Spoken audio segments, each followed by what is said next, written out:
A racist man punched a black judge in the middle of a packed courtroom, believing his hatred made him untouchable. But in seconds, he realized he had just made the worst mistake of his life. What happened next left the entire courtroom in stunned silence. The courtroom was packed, the air thick with tension. Every seat was taken, every eye locked onto the man standing in the defendant's chair. Walter Grayson, a known white supremacist who had spent years terrorizing his black and immigrant neighbors. His crimes weren't just words, they were violence, destruction, and fear. And now, after years of thinking he was untouchable, the system had finally caught up with him. At the front of the room, presiding over the trial, was Judge Malcolm Reese, the very first black judge in the county. He was a man of deep integrity, known for his calm demeanor and unwavering belief in justice. But as he sat there, staring down at Walter, there was no mistaking the fire in his eyes. He had seen men like this before, men who believed their skin color granted them superiority, who thrived on hate, who thought they were above the law. But this time, Walter was not in control. He had been found guilty of aggravated assault and hate crimes against a black family in his neighborhood. The evidence was overwhelming. Security footage, witnesses, even his own social media posts bragging about what he had done. His usual smirk, the arrogance he carried like a shield, was gone. Instead, there was rage. A deep, seething rage that made his fists clench and his breath come out in sharp huffs. Then, Judge Reese spoke. His voice was calm but powerful, each word striking like a hammer. Walter Grayson, you have terrorized innocent people. You have spread hate, fear, and violence. But today the law holds you accountable. I hereby sentence you to... Bam! Before anyone could react, Walter's fist slammed into Judge Reese's face with full force. Gasps erupted from the courtroom. Some people screamed. Others were frozen in pure shock. The unthinkable had just happened. Walter punched a sitting judge in the middle of a packed courtroom. A black judge, the very symbol of everything he hated. For a brief second, there was complete silence. Judge Reese stumbled back in his chair, his hand flying to his face as blood trickled from his lip. Then, chaos. Court officers lunged at Walter. Lawyers and jurors were shouting. Some spectators had pulled out their phones, recording in disbelief. The sheer audacity of what had just happened sent the room into a frenzy. But in the midst of it all, Judge Reese stood up. He wiped the blood from his mouth and stared at Walter, not with anger, not with fear, but with something far more powerful. Unshaken resolve. And in that moment, Walter realized something horrifying. His hatred, his fists, his arrogance, none of it had given him power. In fact, he had just made the biggest mistake of his life. What happened next left everyone stunned. The courtroom was chaos. Court officers wrestled Walter to the ground as he thrashed and kicked, his screams echoing through the chamber. "Get off me! Get your filthy hands off me!" he bellowed, his voice laced with venom. But his strength was useless now. The same man who once terrorized families in his neighborhood, who believed he was untouchable, was now face down on the cold, hard floor, his hands yanked behind his back. Judge Malcolm Reese, still standing tall, touched his split lip, smearing the blood between his fingers. But his eyes never left Walter. There was no rage, no vengeful satisfaction, just the heavy weight of justice. The courtroom had erupted into chaos, but slowly, something unexpected happened. A hush fell over the room as Judge Reese lifted a hand, commanding silence. The officers, though still pinning Walter down, turned toward him. The murmurs died down. Even Walter, still breathing heavily, stopped resisting for a moment. Then, Judge Reese did something no one expected. He stepped forward. Walter's chest rose and fell rapidly. His face, red with fury just moments ago, was now painted with something else. Dread. Because deep down, beneath all the bravado, he knew he had just destroyed himself. Judge Reese's voice, steady but filled with emotion, cut through the silence. "Mr. Grayson, do you realize what you've done?" Walter sneered. I did what should have been done a long time ago. You don't belong here. You people don't belong here." Gasps rippled through the courtroom. The officers holding him down tightened their grip. Even Walter's own lawyer, who had tried to defend him throughout the trial, closed his eyes in shame. But Judge Reese, he didn't flinch. Instead, he nodded slowly, as if he had expected those words. "And that, Mr. Grayson," he said, his voice heavy with meaning, "is why you are in chains, and I am on this bench." The weight of those words suffocated the room. Even those who had been whispering seconds ago were now silent. Walter clenched his jaw, his face twisting with defiance, but in his eyes there was something else. For the first time in his miserable life, he had no power. A moment later, the doors burst open and more officers stormed in. But these weren't just bailiffs, they were federal agents. The lead agent, a tall black man with sharp eyes, held up his badge. FBI. "Walter Grayson, you are now under arrest for assaulting a federal judge," he announced, his voice booming. "This is a federal offense, and you will be prosecuted to the fullest extent of the law." Walter froze. A federal offense. This was no longer just about his hate crimes or his past arrests. No longer just about a local case. He had just escalated his own destruction to the highest level. A lifetime in prison was now a terrifying possibility. He tried to speak, but no words came.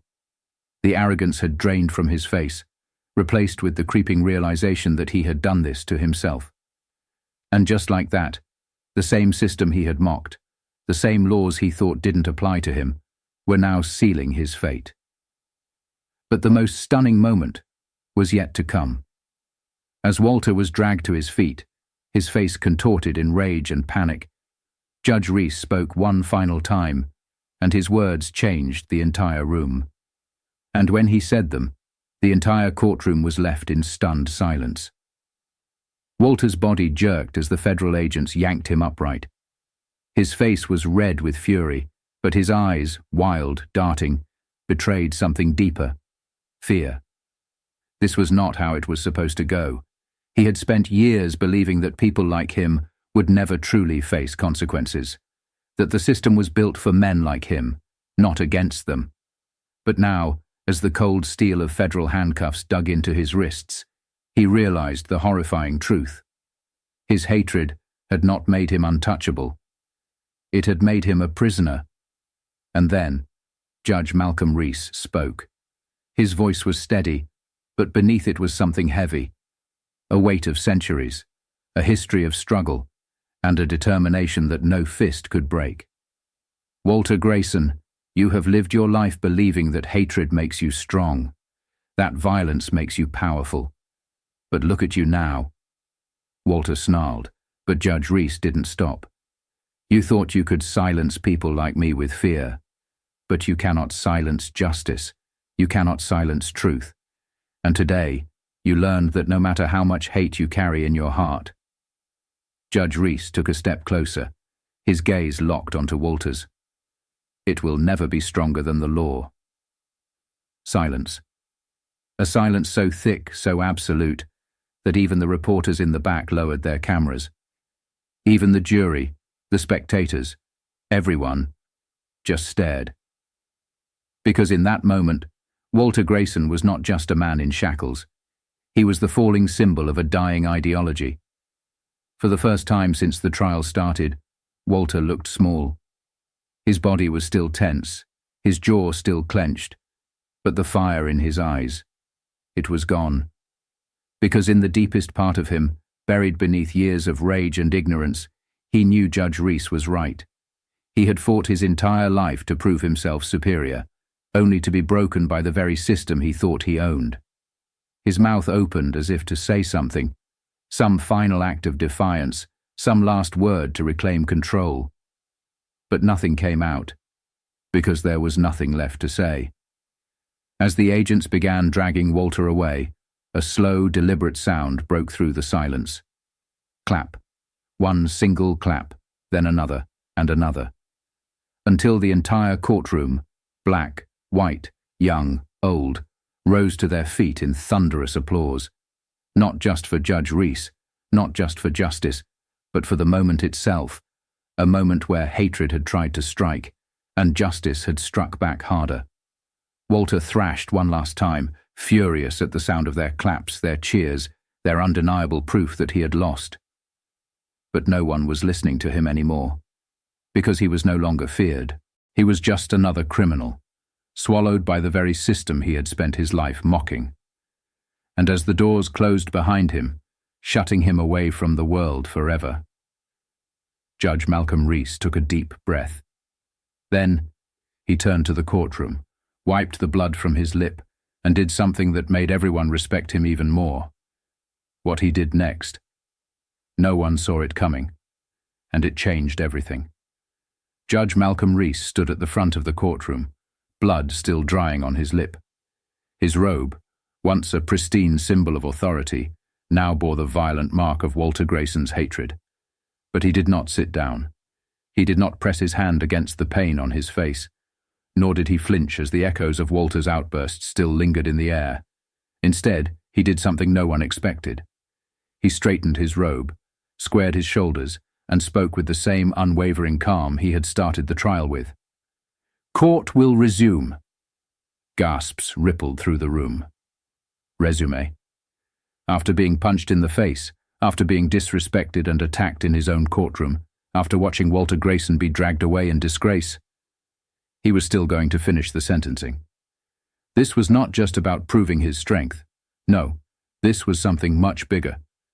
It was about proving that justice would not be shaken, that no matter how much hate tried to claw its way into the system, no matter how much men like Walter Grayson tried to break it, justice would always stand back up. For a moment, no one moved. Even the court officers, some of whom had seen everything in their years of service, just stood there, staring at Judge Reese with nothing but admiration. Then, one by one, everyone returned to their seats. The murmurs died down. The energy shifted. The very air in the room felt different, charged with something powerful. A statement had been made, not with words, not with fists, but with sheer unshakable dignity. The reporters in the back scribbled frantically. Some of them had covered 100 trials, but this was history. Judge Reese took a slow breath, steadying himself. Then, as if nothing had happened, he continued reading the sentence Walter Grayson had tried so desperately to silence. "Walter Grayson, you have been found guilty of aggravated assault, hate crimes, and now, assaulting a federal judge. This court finds you unfit for probation, parole, or leniency of any kind." He adjusted his robe, his next words carrying the weight of the entire room. "I hereby sentence you to the maximum penalty under the law, life in prison without the possibility of parole." The courtroom exploded. Some people gasped, others cheered. But no one, not one single person, disagreed. Because for once, justice was not just a word, it was a reality. Somewhere in the back of the courthouse, Walter Grayson sat in a holding cell, his hands still cuffed, his breath uneven. The moment he heard his own fate being read out over the speakers, his body sagged. Life. Without parole.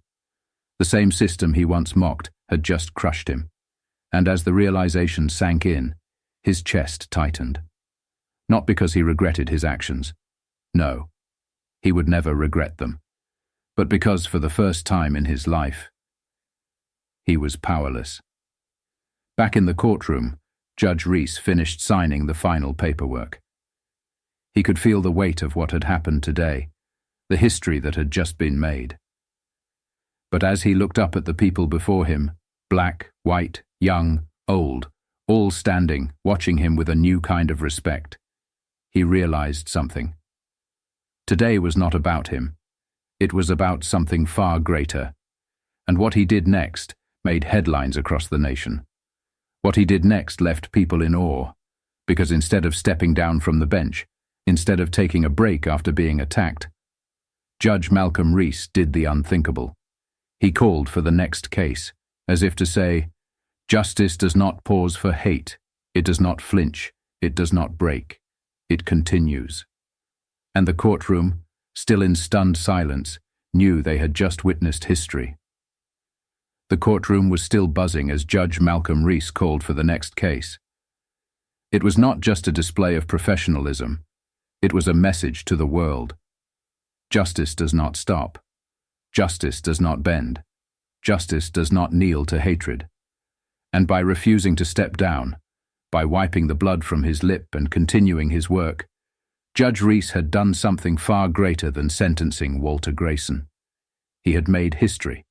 It started with a single clip. One of the reporters in the back had captured everything.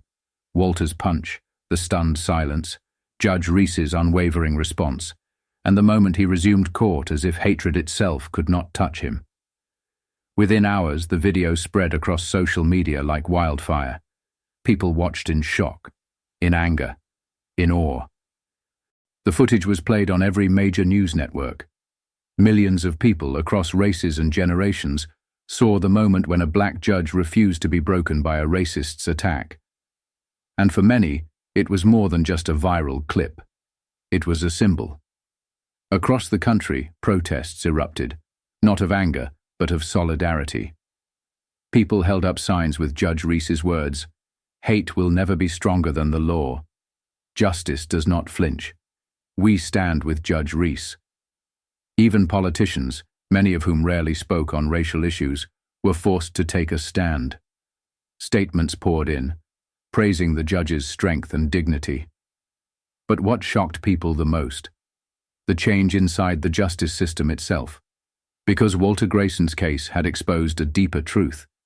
As reporters dug into Walter Grayson's history, they uncovered something disturbing. He should have been in prison years ago. There were dozens of complaints against him, harassment, threats, even prior assaults on black and immigrant families. But time and time again, the system had let him walk free. Why? Because people like Walter Grayson had always found ways to slip through the cracks. Judges who sympathized with his kind. Officers who looked the other way. A system that had, for centuries, protected men like him while punishing his victims. But not anymore. Because now, the world was watching. And under that pressure, the justice system had no choice but to change. Locked in a maximum security federal prison, Walter Grayson's arrogance had vanished. The man who once terrorized black families in his neighborhood. The man who once laughed in the face of the law. The man who thought he was untouchable. Was now just another prisoner in an orange jumpsuit. No special treatment, no power, no future. He had spent his life trying to strip dignity from others. But now, he had been stripped of everything. And the worst part? No one cared. The world had moved on without him. Because hatred does not last. But justice is eternal. Weeks after the incident, Judge Reese gave his first and only public statement. Standing at a podium, in front of thousands of supporters and reporters, he spoke with the same calm strength that had shaken the world. Walter Grayson did not attack me. He attacked the very idea of justice. But what he learned that day, and what I hope the world understands, is this. Hate may throw its hardest punch, but justice will always rise back up. The crowd erupted in applause, his words echoing across the city, across the country, across history itself. Because this was more than just a case. It was a turning point, a moment that proved, once and for all, justice does not flinch, justice does not fall, justice stands, always. Months passed. The world had moved on, but Walter Grayson had not. Locked behind cold steel bars, his world had shrunk to a tiny windowless cell. Gone were the days of walking freely, terrorizing black families, spewing his hatred without consequences. Now he was just a number. And in prison, the toughest reality hit him the hardest. He was no longer feared. At first, he tried to carry himself like the same man he had always been, loud, defiant, unrepentant. But the moment he stepped into general population, he learned something terrifying. In here, his hatred made him weak, the very people he had spent his life attacking. They were the ones who ruled this place. It didn't take long before he was targeted, not for his race, but for his cowardice. He had lived his whole life behind a mask of power, but now he was just a small broken man in an orange jumpsuit. Day by day, he faded. No one cared about his old life. No one feared his words. No one saw him as the great defender of the white race that he once believed himself to be. He was nothing, and for the first time, he felt the same powerlessness that he had inflicted on others his entire life. While Walter rotted away in prison, the world outside had transformed. Judge Reese's decision to stand tall in the face of hate had sent ripples through the justice system. For the first time in decades, laws were being examined and rewritten. Cracks in the system that had allowed men like Walter to walk free for so long were finally being sealed shut. More racist criminals were being held accountable. Cases that once would have been dismissed were now being taken seriously. And in courtrooms across the country, judges, prosecutors, and jurors alike remembered the moment when Malcolm Reese stood his ground, when justice proved it would never bow to hatred. Years later, Judge Reese's name was spoken not just in courtrooms, but in history books. A man who had been struck down but never defeated. A man who showed the world that hate may throw its hardest punch, but justice always gets back up. And as he presided over yet another case, in yet another packed courtroom, he saw something that made his heart swell with pride. A young black boy in the front row, watching him with wide, admiring eyes. That boy wasn't just watching a judge. He was watching what was possible. Because of this moment, because of this stand, because justice had won. Hate may scream, hate may fight, hate may even strike you in the face. But justice never bows, justice never breaks, justice stands, always.